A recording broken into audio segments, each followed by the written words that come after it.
नमस्कार दोस्तों, very very good morning to all of you. दोस्तों ESIC UDC का जो फेज़ 1 एग्ज़ाम होने वाला है 18, 19 एंड 26 मार्च को, उसका बारे में हम थोड़ा बहुत यहाँ पे डिस्कस करेंगे, जिसके लिए सिर्फ 18 डेज बाकी है, जिसमें हम बेसिकली बात करें प्रिलिमिनरी एग्जामिनेशन का डिफ़िकल्टी लेवल कैसा हो सकता है, जनरल अवेयरनेस को कैसे अटेम्प्ट करें। इस वीडियो को दोस्तों बहुत दिनों से बनाना चाहता था, लेकिन कुछ रीजंस की वजह से नहीं बना पाया। सो दोस्तों, let's begin with the following points. तो इसमें है level of examination, level of J और how to attempt and previous year question ask. ये मोस्ट इंपॉर्टेंट है दोस्तों, क्योंकि यदि आप इसको देखते हैं तो अभी आपको पता चलेगा कि लास्ट ईयर कैसे सवाल पूछे गए थे जनरल अवेयरनेस में, जनरल नॉलेज के रिगार्डिंग। सो उसके लिए मैंने एक वीडियो बनाया जो मेरे चैनल पे प्लेलिस्ट में है। ESIC 2019 का एक प्लेलिस्ट मैंने यहाँ पे अपलोड किया है, तो बनाया है, तो उस पर आप जाके देख सकते हैं कि वहाँ पे प्रिलिमिनरी एग्जाम में जो सेकंड शिफ्ट मैंने दिया था उसमें कौन से सवाल पूछे गए। तो दोस्तों, इसका लिंक भी मैं डिस्क्रिप्शन बॉक्स में दे दूंगा, उसके लिए आप चिंता ना करें।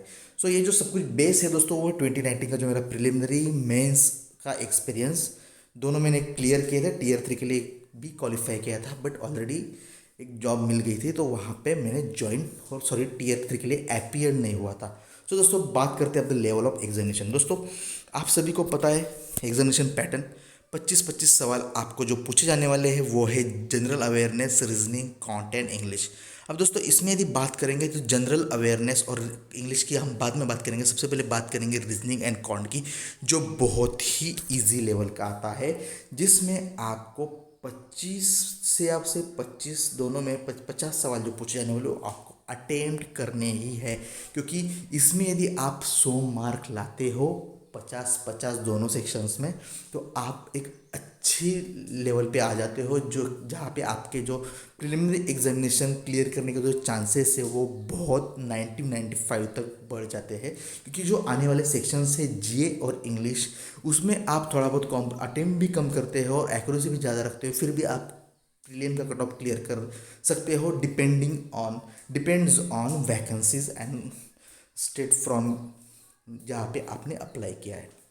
अब दोस्तों, इसमें है लेवल ऑफ एग्जामिनेशन। दोस्तों, मेरे ख्याल से जो लास्ट ईयर का जो एग्जामिनेशन था, जो मैंने दिया था प्रिलिमिनरी एग्जामिनेशन का, उसका जो लेवल था वो इजी टू मॉडरेट था, और मोस्टली इजी के लिए तरफ वो झुकने वाला था, लीन टूवर्ड्स इजी। तो जो सवाल थे वो 60 मिनट्स में आपको 100 सवाल अटेंड करने थे, जहाँ पे 25-25 है। दोस्तों, रीजनिंग और कौन का इतने इजी सवाल थे कि आप लगभग 13 मिनट्स या 15 मिनट्स में वो अटेम्प्ट कर सकते थे रीजनिंग के, या फिर कॉन्ट के लिए आपको थोड़ा बहुत ज़्यादा टाइम लग सकता था 25 मिनट। तो रीजनिंग का जो सेक्शन है वो आप जितने जल्दी ख़त्म कर सकते हो उतने जल्दी आप ख़त्म करो, और उसके बाद जो टाइम बचेगा आपका रीजनिंग का रॉ टाइम, वो आप मैथ्स में यूज़ कर सकते हो। और इंग्लिश का भी जो आप 10 से 15 मिनट 10 मिनट में अटेम्प्ट कर सकते हो, तो जो बचे हुए 5 मिनट है वो यहाँ पे मैथ्स में यूटिलाइज कर सकते हो। GA यदि 5 मिनट में अटेम्प्ट करते हो 5-6 मिनट में, तो आप जो यूटिलाइज टाइम है, जो हम यदि मान के चलते हैं 15-15 मिनट हम ऑन एवरेज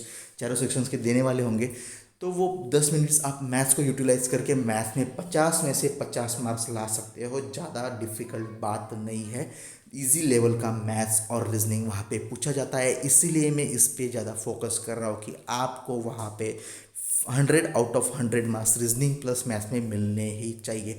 अब बात आती है लेवल ऑफ GA। दोस्तों, GA, अब GA जो है इसमें जनरल अवेयरनेस बोला गया है, लेकिन ये जनरल अवेयरनेस में आपको थोड़े बहुत सवाल करंट अफेयर और जनरल नॉलेज के मिलेंगे। करंट अफेयर जिसे हम जनरल अवेयरनेस भी बोलेंगे, और जनरल नॉलेज जो हमें यहाँ से हिस्ट्री, ज्योग्राफी, पॉलिटी, इकोनॉमी से पूछे जाएंगे, जो बहुत बेसिक सवाल होगा, जो ज़्यादा से ज़्यादा prime minister, president, governor, Lok Sabha, Rajya Sabha के बियॉन्ड नहीं जा सकता है। हिस्ट्री में भी रिवॉल्ट 1857, 1947 का फ्रीडम, जो कुछ भी है उसके जो इजी सवाल है उसमें ही पूछे जाएंगे। लेकिन जो मोस्ट कॉन्ट्रीब्यूटरी पार्ट होगा GA का, वो लगभग जनरल अवेयरनेस होगा। 15 से 18 सवाल इस पे पूछे जाने के चांसेस है। और करंट अफेयर पे, करंट अफेयर पे और GA पे सिर्फ आपको 8, इस लगभग ऑन एन एवरेज 8 सवाल आपको यहाँ पे इस सेक्शन में देखने को मिल सकते हैं। सो आपको डरने की भी बात नहीं। GA यदि आपका पढ़ना बाकी है तो लास्ट 18 डेज में आप क्या कर सकते हो, कहाँ से पढ़ सकते हो, तो आपको भी पता है कि लुसेंट एक बहुत अच्छी बुक है, जिन्होंने बहुत अच्छा समराइज किया है GA को, जनरल नॉलेज को कहेंगे हम। तो वो ज़्यादा पन्नों की नहीं होगी, शायद 200-250 पन्नों की बुक होंगी, वो आप यहाँ पे पढ़ सकते हो। बहुत ही ऊपरा ऊपरा भाग जो आपको ध्यान में नहीं बैठता वो छोड़ दो, जो बहुत इजी इजी लेवल है वो आप पढ़ सकते हो। तो मोस्टली दोस्तों इसका जो एग्जामिनेशन पैटर्न है यदि आप देखेंगे तो ये जो बेस है एसएससी सीजीएल के एग्जामिनेशन पैटर्न के।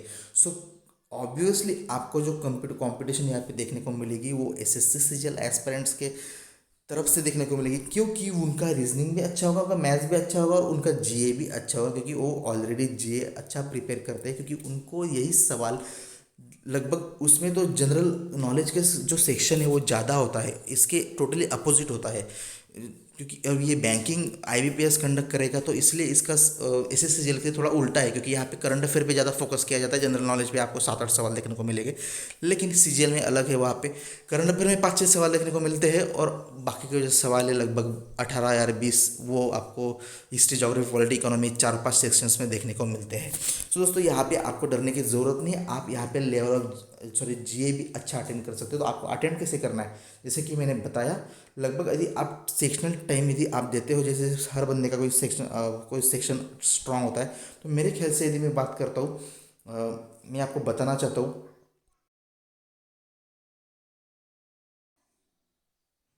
कि आप इंग्लिश का सेक्शन 5 या 6 मिनट में निपटा सकते हो। मैथ्स का सेक्शन आप जो टाइम बचेगा उसमें, रीजनिंग का आप 15 मिनट में निपटा सकते हो, और बात रही जीए की, वो भी आप 5-6 मिनट में निपटा सकते हो। तो बचा हुआ टाइम जो यहाँ पे 10-10 मिनट का है, 8-8 मिनट ही पकड़ के चलते, 16 मिनट्स, और यहाँ पे भी 30 मिनट्स में आप यहाँ पे मैथ्स का सेक्शन निपटा सकते हो। और लास्ट बचे कुछ 5 मिनट्स आपको बचाना है, 5 मिनट्स आपको निकालना ही है, जो आप रिव्यू के लिए रखेंगे, जो क्वेश्चंस आपने मार्क एंड रिव्यू में डाले होंगे, जो इंग्लिश के भी हो सकते हैं, जीए के भी हो सकते हैं, मैथ्स के भी हो सकते हैं, रीजनिंग के भी हो सकते हैं, जो आपसे उस वक्त अटेम्प्ट नहीं हुए लेकिन आपको पता था कि ये मुझे आने वाला है, फिर जब आपको नेक्स्ट टाइम जब याद आता है तो आप उसको अटेम्प्ट कर सकते हैं। तो एक बात ये भी आपको ध्यान में रखनी है कि यदि आपको एक सवाल आता है तो, और आपको वो पता है कि मुझे आ रहा है लेकिन वहाँ पे आपको सॉल्व नहीं हो पा रहा है, तो उसको ईगो पर मत लीजिएगा। तो आप आगे जाइएगा, जब आप आगे 20-25 सवाल सॉल्व करने के बाद आपको ऑटोमेटिकली समझ में आएगा कि ये इसको सॉल्व कैसे करना है, फिर उसको बैक आके उसको फिर से अटेम्प्ट कीजिए, लेकिन वहाँ पे उसी समय पे आप उस पर ज़्यादा टाइम बर्बाद ना करें। तो दोस्तों ये मेरी स्ट्रैटेजी थी और ये आप भी रख सकते हो, क्योंकि इसमें इंग्लिश में क्या सिर्फ 25 सवाल है, वो तो 5-6 मिनट में हो जाएंगे, लेकिन ज़्यादा टाइम आपको यहीं पे लगेगा। जो पैसेज होगा, पैसेज पे ही आपको ज़्यादा टाइम लग सकता है, अदरवाइज अदर सेक्शंस में आपको ज़्यादा टाइम नहीं लगेगा। जे में तो स्ट्रेट फॉरवर्ड सवाल है, आ रहा है तो अटेम्प्ट कीजिए, नहीं आ रहा है तो नॉट अटेम्प्ट कीजिए। तो मैं आपको यही सजेशन करूँगा कि आपकी जो एक्यूरेसी होगी दोस्तों, रीजनिंग प्लस मैथ्स 100% एक्यूरेसी होनी चाहिए विद अटेम्प्ट। मुझे 100 अटेम्प्ट आप, सॉरी 50 अटेम्प्ट आप कीजिए 100 मार्क्स का। इंग्लिश प्लस जीए में आप एटलीस्ट 95% एक्यूरेसी रखिएगा, क्योंकि यदि आप फिर एक्यूरेसी की गड़बड़ कर देते हो तो आपको अटेम्प्ट करके कुछ फ़ायदा नहीं। आप 25-30 अटेम्प्ट करोगे इंग्लिश और जीए में, सॉरी इंग्लिश और जीए मिलकर यदि आप 25 अटेम्प्ट करोगे और आपको सिर्फ 30 बराबर आते हैं तो उसका कोई मतलब नहीं। यदि आप वहाँ पे 35 अटेम्प्ट करते हो, आपके 33 बराबर आते हैं, 2 गलत आते हैं, तो कोई बात नहीं, आपका गेन बहुत रहेगा, नेगेटिव मार्क्स की जो है आपके कम नहीं होंगे। तो दोस्तों ये आप दिन में रखिएगा, और जो आपका स्ट्रॉन्ग पॉइंट्स है उस पर ज़्यादा फोकस कीजिएगा, चाहे वो रीजनिंग हो, मैथ्स हो। अब दोस्तों बात करते हैं कि जो 2019 के इसमें स्कोर कार्ड के बारे में। तो यहाँ पे स्कोर कार्ड है मेरा, मैंने यहाँ पे एग्ज़ाम दिया था ना प्रीलिम का, तो यहाँ पे टोटल जो स्कोर है आप यहाँ पे देख सकते हो, जो मुझे मिला है 165, इंग्लिश में 35, क्वान्टिटेटिव में 49.5, यहाँ पे शायद नॉर्मलाइजेशन की वजह से 0.5 मार्क्स गए, जनरल अवेयरनेस में 33 और जनरल इंटेलिजेंस में 47.5, यहाँ पे एक गलत हुआ है शायद मिस्टेक से। तो ये जो मार्क्स है, ये जो देखो रीजनिंग और मैथ्स मिला के आपका डायरेक्टली 100 या 95 मार्क्स यदि बनते हैं तो आप बहुत बड़ी लीड क्रॉस कर लेते हो। और जनरल अवेयरनेस और इंग्लिश में भी मैंने ज़्यादा अटेम्प्ट नहीं किया था, जनरल अवेयरनेस में शायद 20 अटेम्प्ट किया था, और यहाँ पे भी 20 to 22 तक ही अटेम्प्ट किया था। तो एक्यूरेसी पे मैंने थोड़ा फोकस ज़्यादा किया था, तो इसलिए मैं जो डिज़ायर टारगेट था मेरा 170+ का, वो लगभग अचीव करने के कगार पे था। तो इसलिए मुझे लगभग इतने मार्क्स मिले थे। तो जो अपना टारगेट्स होता है, जो अपनी स्ट्रेटेजी होती है, उसी के आधार पर आपको चलना होता है। लेकिन कुछ सिचुएशन ऐसी भी होती है कि आपको वहाँ पे कुछ सेक्शन डिफ़िकल्ट भी आ गया है तो अदर 3 सेक्शंस ईजी आ सकते हैं, तो आपको वहाँ पे सिचुएशन पर रखना है और उसके बेसिस पे ही आगे मूव ऑन होना है। तो दोस्तों ये सब हमने यहाँ पे डिस्कस किया। मिलते हैं नेक्स्ट वीडियो में, जो कुछ भी मुझे लगेगा नेक्स्ट वीडियो बनाना चाहिए इस टॉपिक्स पे, तो मैं जल्द ही उस पर बनाऊंगा। तब तक के लिए आपको दोस्तों बेस्ट लक मेरे एग्ज़ाम के लिए, जो आपका 18, 19 एंड 26 में होने वाला है। और उसके बाद यदि वीडियो आता है तो डेफिनेटली वो मेन एग्जामिनेशन के बेसिस पे ही आएगा। Thank you guys for watching this. Have a nice day. Have a lovely day and have a bright future ahead.